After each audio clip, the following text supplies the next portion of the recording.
खवातीन हजरत, अखिल भारतीय मुस्लिम मराठी साहित्य परिषद शाखा औरंगाबाद आयोजित माझ्या समोर व्यासपीठावर बसलेले सन्माननीय, माझ्या समोर बसलेले श्रोतेगण, या सगळ्यांचं या अखिल भारतीय मुस्लिम मराठी साहित्य संमेलन परिसंवादात मी सगळ्यांचं स्वागत करते। या कार्यक्रमामध्ये आता आपण ऐकणार आहात सगळ्यात महत्त्वाच्या असलेल्या विषयांवरती ज्या पद्धतीने इथे अत्यंत अभ्यासपूर्ण चर्चा होणार आहे, त्यात सर्वप्रथम आपण ऐकणार आहोत भारतीय मुस्लिमांच्या समस्या आणि त्यांचे मराठी साहित्यातलं चित्रण।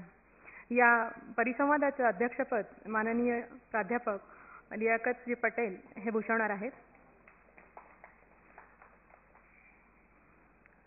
या परिसंवादाच्या सर्वप्रथम आमंत्रित असलेले माननीय श्री डॉक्टर राजे खान शाने दिवाण कोल्हापूरहून आलेले आहेत। कथा, कादंबरी आणि आत्मचरित्र असा त्यांना दिलेला विषय आहे। या संपूर्ण परिसंवादामध्ये आपण आपल्या समोर असलेल्या समस्यांचं असलेलं एक जळजळीत चित्रण बघणार आहोत। मुस्लिमांच्या समस्या आम्हाला टाहो फोडायला लावतात, प्रसंगी आम्ही काही वाचलेलं असेल तर आमच्या डोळ्यातही ते पाणी आणतात। म्हणून छोटीशी गोष्ट तुम्हाला सांगणार आहे। त्या गोष्टीचं नाव आहे परवाना। आपण इंग्रजी वाङ्मयात सुद्धा अभ्यास करत असताना फॉस्टर नावाच्या एका सुंदर कथाकाराची असलेल्या कादंबरीमधली ही असलेली एक नायिका ज्या वेळेला अतिशय छोट्या वयामध्ये स्वतःची तहान भूक विसरून परस्परांच्या प्रेमासाठी, म्हणूनच आपल्या आई आणि आपल्या आजीसाठी मुलीचा वेश पूर्णतः पालटून स्वतः एक मुलगा बनते। आणि ही कहाणी आहे अफगाणिस्तानातली। ज्या वेळेला अफगाणिस्तानामध्ये तालिबानांनी आक्रमण केलेलं आहे, त्याच वेळेला घरामध्ये पुरुष माणूस कोणीही नाही, म्हणून उदराचा चरितार्थ चालवण्यासाठी सच्च्या दिलाने आमची परवाना ही पुरुष होते। तिचे लांबसडक केस कापले जातात। एका आपल्या मृत असलेल्या भावाचेच कपडे घालून ती जेव्हा स्वतः पुरुष बनून स्वतः कष्टाची भाकरी आणते, त्या परवानाला माझा कोटी कोटी प्रणाम आणि सलाम सुद्धा। अशाच प्रकारच्या या समस्या ज्या वेळेला आम्ही बघतो, ऐकतो, त्यातच असलेल्या या समस्यांचं चित्रण आता आपल्यासमोरच होणार आहे। माननीय डॉक्टर राजरमान शाने दिवाण, मराठी कादंबरीतील मुस्लिम समाज जीवन याच्यावरती त्यांनी PhD केलेली आहे। मुस्लिम आत्मचरित्रातल्या समाज वास्तव याच्यासाठी त्यांचा UGCचा प्रोजेक्ट आहे। किनारा हा त्यांचा काव्यसंग्रह आहे।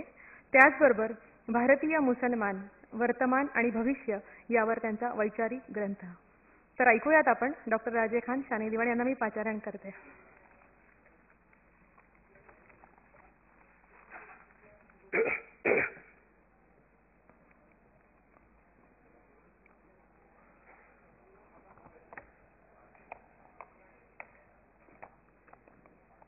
अखिल भारतीय मुस्लिम मराठी साहित्य संमेलनाच्या निमित्तानं या ठिकाणी उपस्थित असलेल्या सर्व मान्यवरांचं, त्याचबरोबर या परिसंवादाच्या निमित्तानं या ठिकाणी व्यासपीठावर उपस्थित असलेले सर्व मान्यवर, अभ्यासक, संशोधक आणि या साहित्याच्या मेळ्यामध्ये साहित्यविषयक चर्चा ऐकण्यासाठी उपस्थित असलेले आपण सर्वप्रथम हे साहित्य संमेलन ज्या औरंगाबाद शाखेतर्फे या ठिकाणी आयोजित करण्यात आलेलं आहे, त्या शाखेच्या सर्व पदाधिकाऱ्यांचं गेली जवळजवळ 20 वर्ष मुस्लिम मराठी साहित्य परिषदेच्या अनुषंगानं मुस्लिम मराठी साहित्यिकांचं साहित्य मराठीच्या मुख्य प्रवाहात यावं आणि या साहित्यिकांना मुख्य प्रवाहामध्ये आणून त्यांच्या साहित्याची एकूणच मीमांसा व्हावी या दृष्टीनं प्रयत्न करणारे आदरणीय बिन्नूर सर, आदरणीय सोनवणे सर आणि त्याचबरोबर या ठिकाणी उपस्थित असलेले ज्येष्ठ प्राध्यापक शहाजिंदे सर, नदाब सर, या संमेलनाचे सर्व पूर्वाध्यक्ष, विद्यमान अध्यक्ष आणि मित्र, मला जो विषय या ठिकाणी देण्यात आलेला आहे तो विषय आणि मला देण्यात आलेला वेळ यांच्यामध्ये खूप मोठी असं कॉन्ट्रास्ट होऊन बसलेला आहे। भारतीय मुस्लिमांच्या समस्या व त्याचे मराठी साहित्यातील चित्रण असा एक साधारणतः विषय माझ्या समोर आपण ठेवलेला आहे. मला जेवढा वेळ उपलब्ध आहे त्या उपलब्ध वेळेमध्ये आणि मी स्वतःवरती घालून दिलेल्या बंधनाच्या अधीन राहून मराठी कादंबरीतील मुस्लिम समाज आणि मराठी आत्मचरित्रांच्या मध्ये जे एक मुस्लिमांचं चित्रण आलेलं आहे त्याविषयी जेवढी म्हणून काही निरीक्षणं कमीत कमी वेळात नोंदवता येतील तेवढ्याचा प्रयत्न मी या ठिकाणी करणार आहे. खरं तर मराठीचा प्राध्यापक म्हणून गेले 15 वर्ष काम करत असताना, मराठी वाङ्मय वाचत असताना कथा, कादंबरी, कविता, नाटक एक अस्वस्थ करणारा प्रश्न नेहमीच मुस्लिमांनीही आणि मुस्लिम नसलेल्यांनीही उभा केला की साहित्यात येणारं मुस्लिमांचं चित्रण जे आहे ते चित्रण खरोखरीच मुस्लिमांना न्याय देणारं आहे का? जेवढी मान्यवर मंडळी माझ्या सानिध्यात आली, साधारणतः मला आठवते 2001 सालचा मुस्लिम मराठी साहित्य संमेलन जे कोल्हापूरमध्ये आम्ही भरवलेलं होतं, त्यावेळीही या विषयाच्या संदर्भामध्ये साधक बाधक स्वरूपाची चर्चा झालेली होती. खरं तर या गोष्टीला आता 8 वर्ष झाली. त्या संमेलनातही काही एक विधानं मी केलेली होती. नुकताच माझा PhDचा अभ्यास त्यावेळी सुरू होता. गेल्या 7-1 वर्षामध्ये